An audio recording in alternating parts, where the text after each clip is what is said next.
Okay, so I think some of you wanted to see a little bit of extra stuff that you can actually do with your photos, because why am I talking so much about the Lightroom to being the one software that I use probably like almost like 99% of the time. And the only time that I use Photoshop now is just the content aware fill.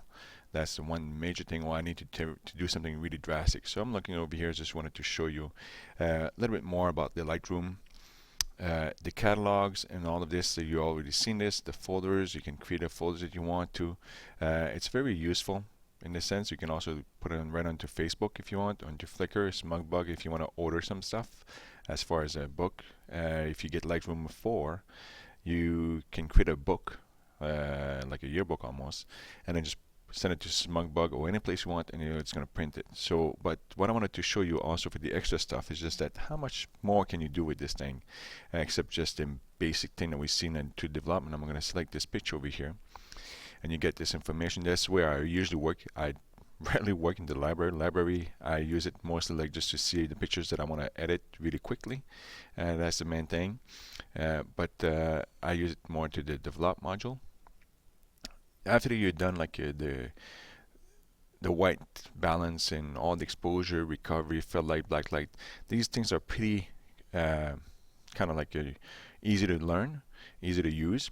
You can fix a lot of photos into this, but here's one thing that I always do, like for you guys.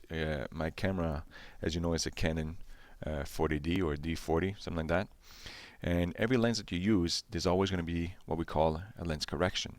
In Lightroom, it comes in. So for those of you who did use the T2i and whatever lens that you use, you can go into this one and just click, and I'll show you what happens. It's just that if you look onto the picture and carefully, I'll say enable profile correction, and if you click onto this, sometimes it will, like I'll say to you right now, it was onto this and there was nothing. Yeah, so that's what it was before.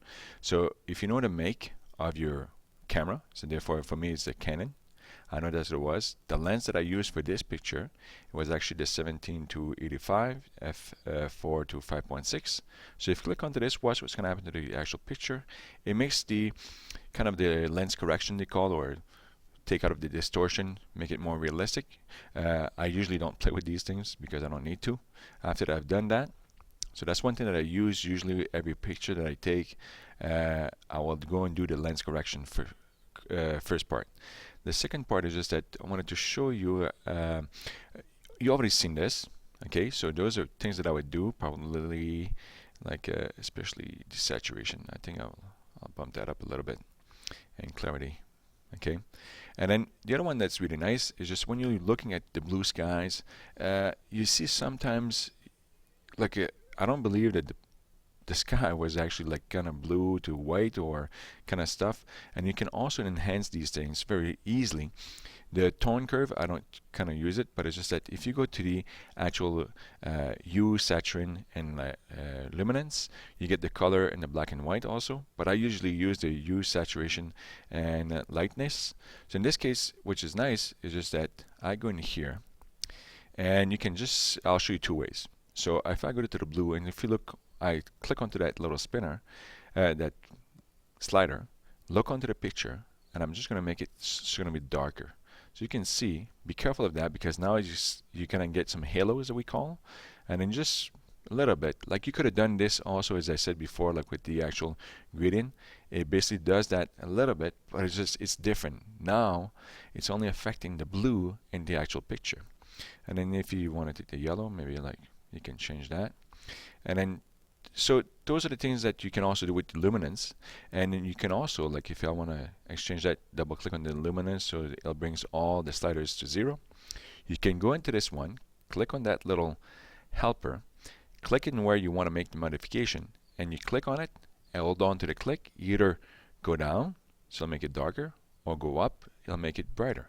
So those are things that you can actually do, which is really nice. I love this feature, to be right onto the actual picture, because now I can go, I let go, and I go to a different part of the actual picture and just click and drag, and then just see what's going to be happening. So I'm going to lower that one thing. And also that some of you, I know that you play with, want to change colors. Here's one that you can actually just do. If I'm not mistaken, this is saturation, no, hue saturation. If I go to the yellows, Okay, luminance, yeah, yellows, you can go to the yellows and just start to slide this thing and watch what's going to happen to the leaves. Whoa, we're going back to Easterners where we can actually get some red. Usually in Alberta we only get either yellow and brown, that's it. So these are kind of getting a little bit more, so it changes drastically and you can do some weird things like, yeah, I'll make the sky green. So we are on Mars. So you can play with these things a little bit, and then it's really good in use. And I will say to you, I don't usually do this feature, but I do a lot. If I go, I'll put back to the normal. This luminance stuff, the blue, I usually do a lot with these ones just to make it like a little bit more drastic. And then just the yellow, well, I'm not going to change that kind of color. So a little bit more that you can do as lens correction.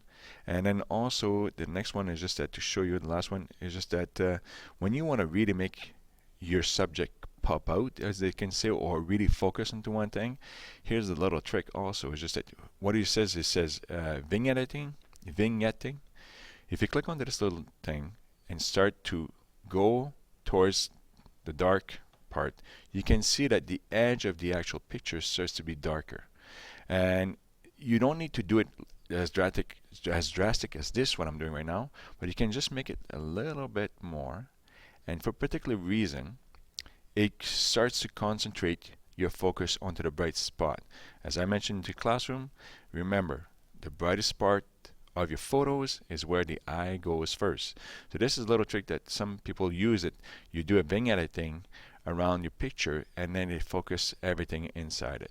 So those are little of the extras.